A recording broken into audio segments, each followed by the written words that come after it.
Assalamualaikum warahmatullahi wabarakatuh. Perkenalkan, saya Lisa Amelia dari kelas ASY 20 DHP.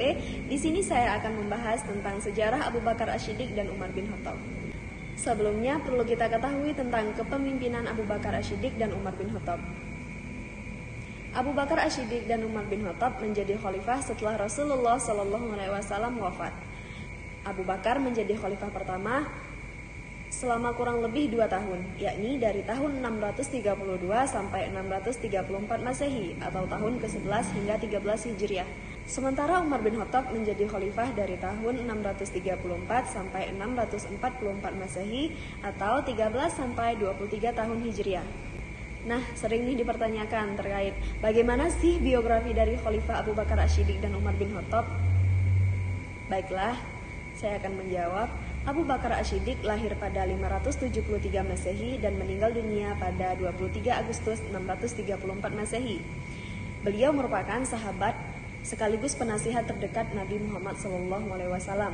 Saat Rasulullah SAW meninggal dunia, dirinya hadir menggantikan fungsi politik dan administratif dari beliau dan memulai jabatan menjadi seorang khalifah atau pemimpin.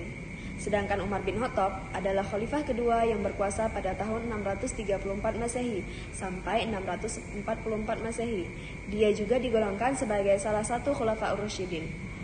Umar bin Khattab merupakan salah satu sahabat Nabi Muhammad SAW dan juga merupakan ayah dari Hafsah, istri Nabi Muhammad SAW. Nah, begitulah kisah singkat kepemimpinan Abu Bakar dan Umar bin Khattab serta biografinya. Kita lanjut ke cerita sejarah Abu Bakar Ash-Shiddiq dan Umar bin Khattab. Di masa Khalifah Abu Bakar Ash-Shiddiq, penyebaran Islam diperluas hingga keluar dari Jazirah Arab, yakni wilayah Irak dan Suriah. Meskipun begitu, di masa Umar bin Khattab, wilayah Islam kian diperluas hingga ke Libya, Persia, Irak, Armenia, Khorasan, Nisabur, Azerbaijan, Basra, Syria, Yordania, dan Baitul Maqdis di Yerusalem. Meski menjadi khalifah dengan daerah yang berhasil ditaklukkan sangat luas, namun Abu Bakar dan Umar bin Khattab hidup dalam kesederhanaan. Keduanya tidak tinggal di istana megah dan berpakaian mewah. Bahkan Abu Bakar yang semasa mudanya kaya raya, saat meninggal tak meninggalkan sepeser pun harta. Semua hartanya sudah disedekahkan untuk perjuangan Islam. Sampai Aisyah pun bingung, dengan apa ya nanti mengkafani Abu Bakar jika wafat? Aisyah istri Rasulullah SAW sempat menanyakan hal itu kepada sang ayah. Namun Abu Bakar Ash-Shiddiq menjawab, dengan baju yang biasa aku pakai saat makmum sholat bersama Rasulullah.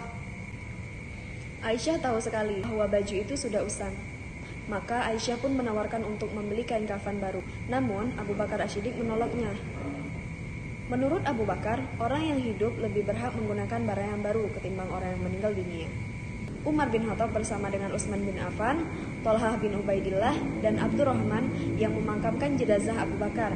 Sang raja itu dimakamkan dengan kain kafan lusuh. Kain kafan tersebut tidak jauh dari bekas baju yang biasa dia pakai makmum sholat bersama Nabi Muhammad SAW. Setelah Abu Bakar wafat, Umar bin Khattab menggantikannya sebagai khalifah. Sama seperti Abu Bakar, Umar juga hidup sederhana saat memimpin umat Islam. Meski wilayah kekuasaannya kian luas, kesederhanaan Khalifah Umar ini sempat membuat warga Yerusalem terkecoh. Pada tahun 637 Masehi, saat pasukan Muslim berhasil menaklukkan Baitul Maqdis, Umar bin Khattab diundang ke Yerusalem. Dari Madinah, Umar hanya ditemani oleh seorang pembantunya. Mereka berdua mengendarai unta secara bergantian. Saat memasuki Yerusalem, giliran Umar yang kebagian jatah memegang tali kekang unta. Sementara sang pembantu naik di punggung unta. Wahai Amirul Mukminin, biarlah saya yang memegang tali unta. Tuan seharusnya naik di punggung unta, kata sang pembantu. Warga Yerusalem pun mengira bahwa yang berada di atas unta tersebut adalah Khalifah Umar bin Khattab. Sementara laki-laki yang berbaju tambalan itu adalah pembantunya. Padahal justru sebaliknya, laki-laki berbaju tambalan itulah Khalifah Umar bin Khattab. Sesederhana itu Khalifah Umar bin Khattab. Kesederhanaan itu juga ditanamkan Umar kepada pasukan Islam waktu itu. Maka ketika dia melihat tentara Islam mengenakan baju yang mewah saat berhasil merebut kembali Baitul Maqdis, Umar sempat marah. Aku lihat kalian telah berubah karena telah terpengaruh kemewahan. Aku berhentikan kalian karena bermewah-mewah dengan pakaian. Sesungguhnya, untuk mencapai keberhasilan hanya bisa dilakukan dengan mengikuti sunnah Rasulullah, kata Umar kepada pasukannya. Namun, rupanya pasukan Umar mempunyai alasan menggunakan pakaian tersebut saat itu. Kami menggunakan pakaian ini karena dapat menahan tikaman senjata musuh. Karena itulah, kami selalu memakainya, kata mereka kepada Khalifah Umar bin Khattab. Umar bin Khattab pun tak jadi marah.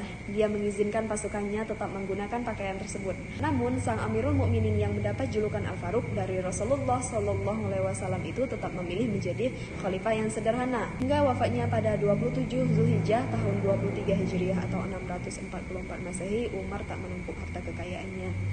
Selama menjadi khalifah, Abu Bakar Asy-Syiddiq dan Umar bin Khattab tak pernah duduk di singgasana megah sebagaimana raja yang daerah kekuasaannya begitu luas. Mereka ibarat dua raja tanpa singgasana. Sekian pembahasan dari saya, kurang dan lebihnya kata saya mohon maaf. Akhirul kalam, wabillahil taufiq wal hidayah, waridho wal inayah. Wassalamualaikum warahmatullahi wabarakatuh.